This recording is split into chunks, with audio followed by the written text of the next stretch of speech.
اور بچے کے لیے سب سے پہلا جو مدرسہ ہے وہ ماں کی گود ہے. ماں کی گود بچے کا سب سے پہلا مدرسہ. غوث اعظم کا نام سنا ہوگا ہم. بڑے واقعات تو سنتے غوث اعظم رحمت اللہ علیہ کے، لیکن ان واقعات سے عبرت کیا لیتے؟ ان کی ماں نے سفر پر جب قافلہ جا رہا تھا انہیں روانہ کی.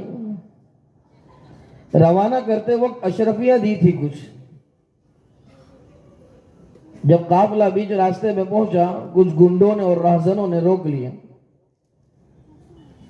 سب کی تلاشی لی، کوئی جوتے میں پیسہ چھپا رہا ہے، کوئی ازار میں چھپا رہا ہے، کوئی کہاں چھپا رہا ہے، کوئی کہاں چھپا رہا ہے.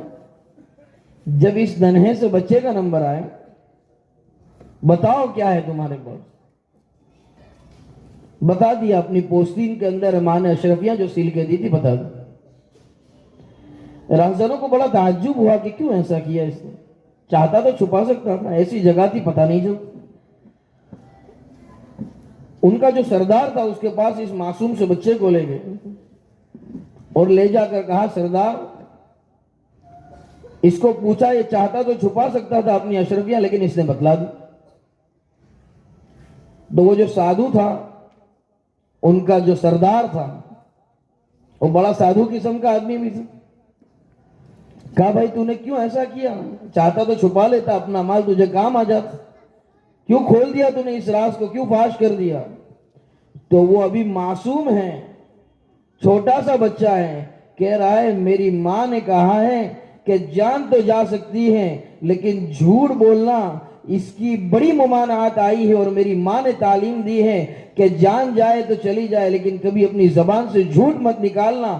بس اتنا سننا تھا کہ وہ تمام ڈاکوؤں کا سردار وہ آپ دیدہ ہو گئے، آنکھوں سے زار و قطار آنسو جاری ہو گئے اور کہنے لگے کہ یہ بچہ ہے ابھی تو، اور اس کے ایمان کی شمع کا عالم اور اس کی تربیت کا عالم یہ ہے کہ اسے جھوٹ بولنا گوارا نہیں، لیکن ہمارے اعمال ایسے کہ ہم لوگوں کو لوٹ رہے، پریشان کر رہے، ظلم کر رہے، ستم کر رہے، پتہ نہیں ہم اللہ کو کیا جواب دیں گے مر کے.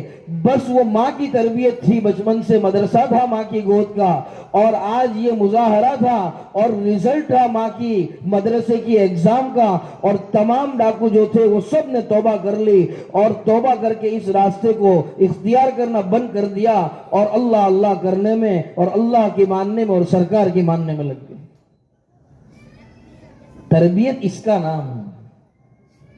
آج ہم کہتے ہیں کہ ہمارے بچے ہماری سنتے نہیں، تو ایسی تربیت ہوگی بچپن سے ویسا ہی بچے بڑے ہو کے کریں.